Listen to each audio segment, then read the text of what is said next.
Não andeis ansiosos por coisa alguma. Em tudo, porém, sejam conhecidas diante de Deus as vossas petições, pela oração e pela súplica, com ações de graças. E a paz de Deus, que excede a todo entendimento, guardará o vosso coração e a vossa mente em Cristo Jesus.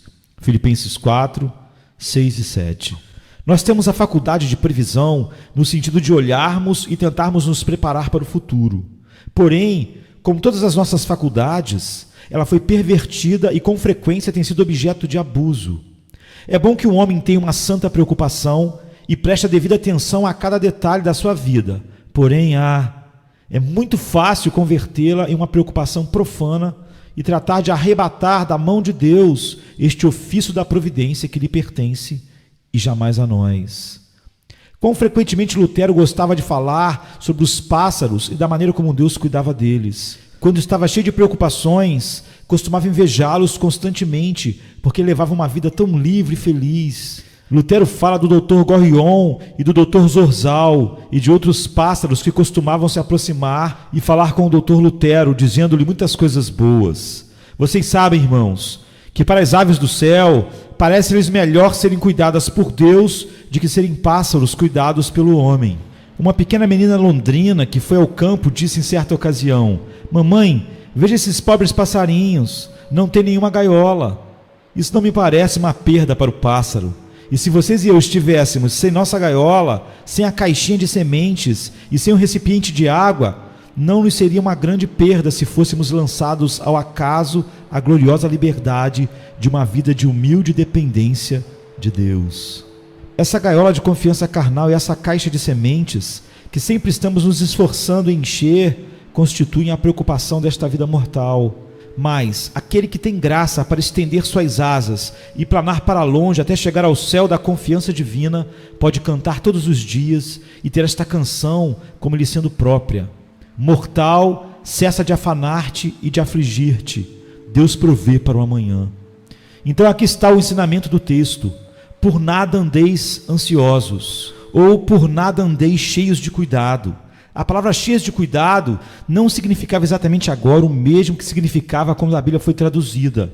Ao menos transmite-me um significado diferente do que transmitia aos tradutores. Eu diria que devemos ter cuidado. Tenham cuidado, é uma boa lição para os meninos e jovens quando começam a vida. Porém, no sentido em que a palavra cuidado era entendida no tempo dos tradutores, significava que não devemos ter preocupação, isto é, que não devemos estar cheios de preocupações. O texto quer dizer, não estejam ansiosos, não estejam pensando constantemente acerca das necessidades desta vida mortal. Vou lê-lo outra vez, esticando um pouco a palavra, então vocês entenderão o seu significado. Não andeis cheios de preocupações por nada. Que Deus nos ensine a evitar o mal que é proibido aqui e a viver com essa santa despreocupação, que é a mesmíssima beleza da vida cristã, quando toda a nossa ansiedade é lançada sobre Deus, e assim podemos gozar e nos regozijar em seu providencial cuidado para conosco. Diz alguém, não posso deixar de me preocupar. Bem, o tema desta noite é para ajudá-lo a abandonar a preocupação e, primeiramente, considerem aqui o que substitui a ansiedade. Por nada andem ansiosos. Vocês devem orar por tudo. Esse é o substituto da preocupação, oração e súplica. Em segundo lugar, notem o caráter especial desta oração, que há de converter-se no substituto da ansiedade. Sejam conhecidas diante de Deus as vossas petições pela oração e pela súplica com ações de graças. E logo espero que nos sobre alguns minutos para considerar o doce efeito desta oração. E a paz de Deus, que excede a todo entendimento, guardará o vosso coração e a vossa mente em Cristo Jesus. Para começar então, aqui está primeiramente o substituto da ansiedade. Eu suponho que para muitos de nós é certo que nossas preocupações são múltiplas. Uma vez que fique preocupado, ansioso, inquieto, você nunca será capaz de contar seus anseios, ainda que pudesse contar os cabelos da sua cabeça. As preocupações são propensas a se multiplicarem para os que estão cheios delas. E quando você está tão cheio de ansiedade que pensa que chegou ao limite, com certeza receberá outra colheita de ansiedade que tem crescido ao seu redor. A tendência é se deixar dominar por este hábito maligno da ansiedade e o levar a permitir que ela estabeleça seu domínio sobre a sua vida, até o ponto de não valer a pena viver a vida em razão da ansiedade que temos com ela. Os afãs são múltiplos, portanto, as suas orações devem ser múltiplas. Converta em uma oração tudo o que seja uma preocupação. As ansiedades devem ser a matéria-prima das suas orações. E assim como os alquimistas esperavam converter a escória em ouro, assim vocês, por uma santa alquimia, de fato convertem em um tesouro espiritual o que naturalmente teria sido uma preocupação, por meio de uma oração. Batizem cada ansiedade no nome do Pai, do Filho e do Espírito Santo, e assim convertam-na em uma bênção. Você tem ansiedade em possuir? Tome cuidado para que a ansiedade não o possua. Quer obter lucro? Preocupe-se em não perder mais do que ganha com seus lucros. Eu te suplico encarecidamente que não tenha ansiedade em ganhar mais do que você se atreve a converter em oração.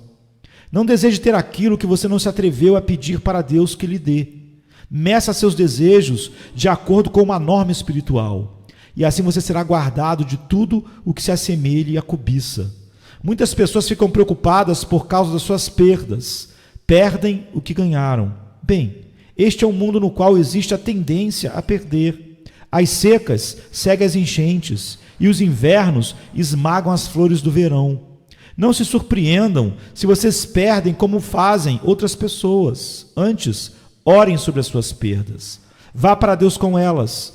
E em vez de se inquietar, convertam-nas em uma oportunidade de esperar no Senhor e de dizer: Deus deu e Deus tirou. Bendito seja o nome do Senhor.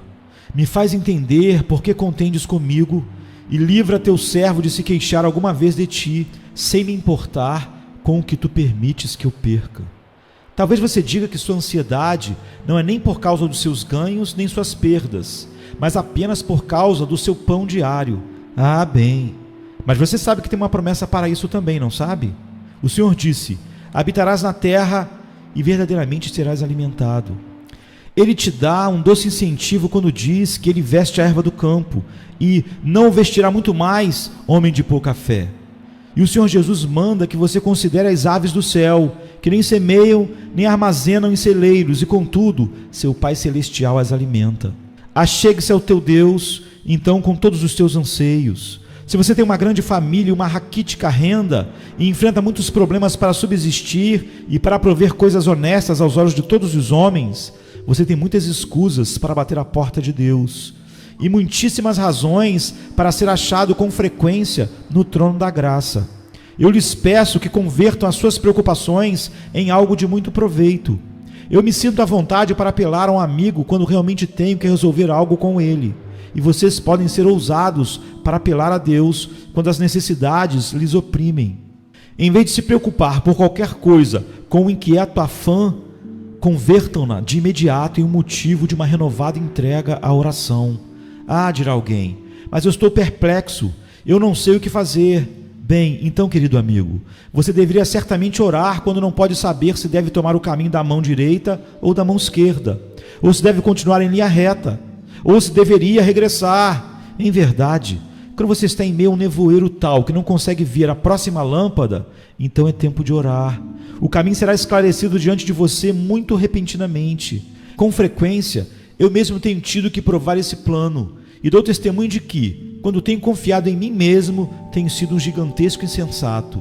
Mas quando tenho confiado em Deus, então Ele tem me conduzido e me mantido na via reta, na via correta, e não tem existido nenhum erro a respeito.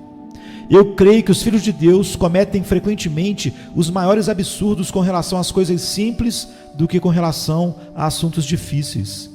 Vocês sabem o que aconteceu com Israel quando chegaram aqueles gibeonitas com seus sapatos velhos e remendados e mostraram o pão que estava mofado, que, segundo disseram, os haviam tirado quentes dos seus fornos? Os filhos de Israel pensaram: este é um caso muito claro. Estes homens são forasteiros e vieram de um país distante. Podemos fazer aliança com eles. Estavam certos de que a evidência de seus olhos confirmava que eles não eram cananeus. Assim não consultaram a Deus.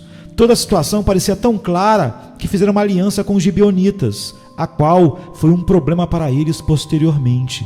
Se fôssemos a Deus em oração para tudo, nossas complexidades não nos conduziriam a mais erros do que nossas simplicidades. Em casos simples, assim como em casos difíceis, devemos ser guiados sempre pelo Altíssimo.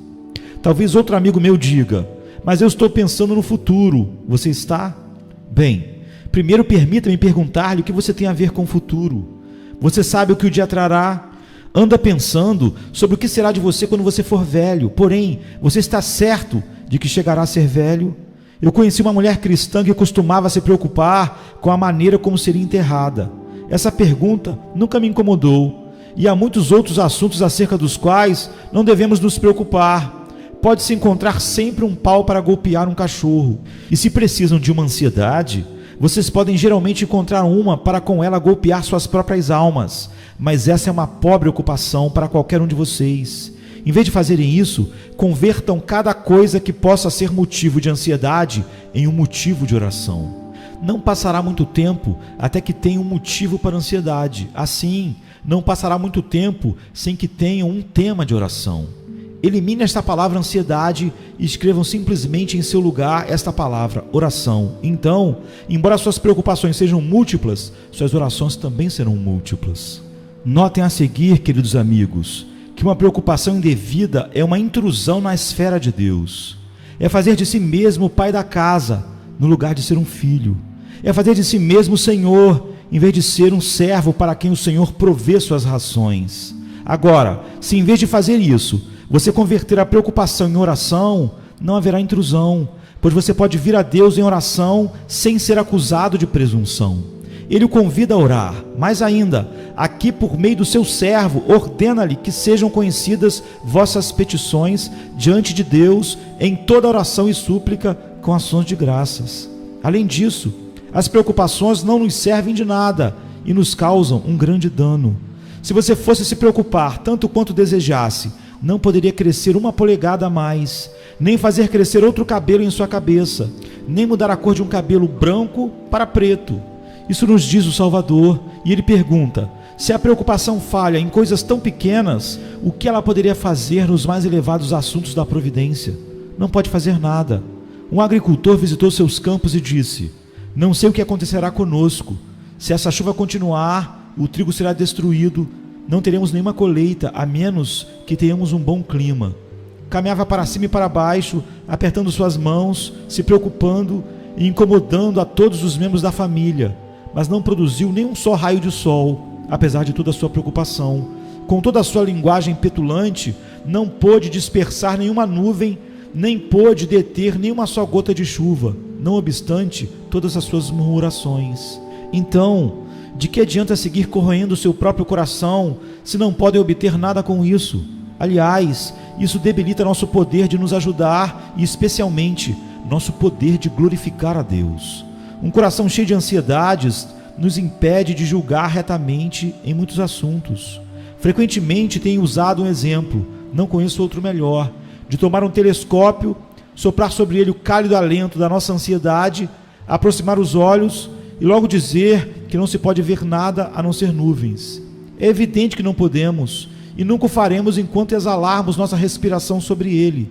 Se fôssemos imperturbáveis, tranquilos, serenos e dominados por Deus, faríamos o correto. Deveremos ter, como dizemos, presença de espírito no tempo de dificuldade. O homem que tem a presença de Deus pode esperar ter presença de espírito. Se esquecemos de orar, vocês se surpreendem de que estejamos todos inquietos, preocupados e que façamos a primeira coisa que nos ocorre à mente, que é geralmente a pior, em vez de esperar até ver o que se deve fazer e logo fazê-lo confiantemente e com fé, com os olhos em Deus. A ansiedade é prejudicial, porém, basta que convertam essa angústia em oração e então toda a ansiedade se tornará em benefício de vocês. A oração é um material maravilhoso para construir a estrutura espiritual, pois nós mesmos somos edificados pela oração, crescemos em graça pela oração, e se formos a Deus com petições em todo momento, seremos cristãos que crescem rápido. Eu disse a uma pessoa esta manhã: ore por mim, porque é um tempo de necessidade. E ela me respondeu: não tenho feito outra coisa desde que acordei. Fiz o meu pedido, o mesmo pedido, a várias outras pessoas, e todas me disseram que têm estado orando por mim. Fiquei tão contente, não somente por mim mesmo, por receber o benefício das suas orações, mas também por causa delas mesmas, pois certamente crescerão por esse motivo. Quando os passarinhos seguem batendo suas asas, estão aprendendo a voar. Os tendões se fortalecem e os pássaros logo abandonarão o ninho. Essa necessidade de bater asas é educação. E o intento de orar, o gemer, o suspirar, o clamar de um espírito cheio de oração é, em si mesmo, uma bênção. Acabem então com esse hábito prejudicial da ansiedade e pratiquem o hábito enriquecedor da oração. Vejam como consegue assim um duplo ganho. Primeiro, evitando uma perda, e em segundo lugar, obtendo aquilo que realmente os beneficiará a vocês e a outros também. Como nos é dito, logo também as preocupações são o efeito do esquecimento de que Cristo está próximo de nós. Notaram qual é o sentido do contexto? O Senhor está próximo, por nada andeis ansiosos. O Senhor Jesus Cristo prometeu voltar, e Ele poderia vir esta noite. Ele pode aparecer em qualquer momento. Então Paulo escreve: o Senhor está próximo, por nada andeis ansiosos, mas sejam conhecidas as vossas petições diante de Deus, em toda oração e súplica, com ações de graças. Ah, se pudéssemos estar nesta terra como em uma mera sombra, e viver como aqueles que terminaram cedo esta pobre vida transitória. Se sustentássemos todas as coisas terrenas com uma mão frouxa, então não estaríamos nos ansiando, cheios de ansiedades, nos preocupando e nos inquietando, mas nos dedicaríamos a orar, pois assim seguraríamos o real e o substancial, e plantaríamos nosso pé sobre o invisível, que é, acima de tudo, o eterno. Ó queridos, que o texto que eles têm lido repetidamente cai agora dentro de seus corações, assim como um seixo rolado cai dentro de um lago na montanha, e ao penetrar, gere círculos de consolo sobre a própria superfície de suas almas.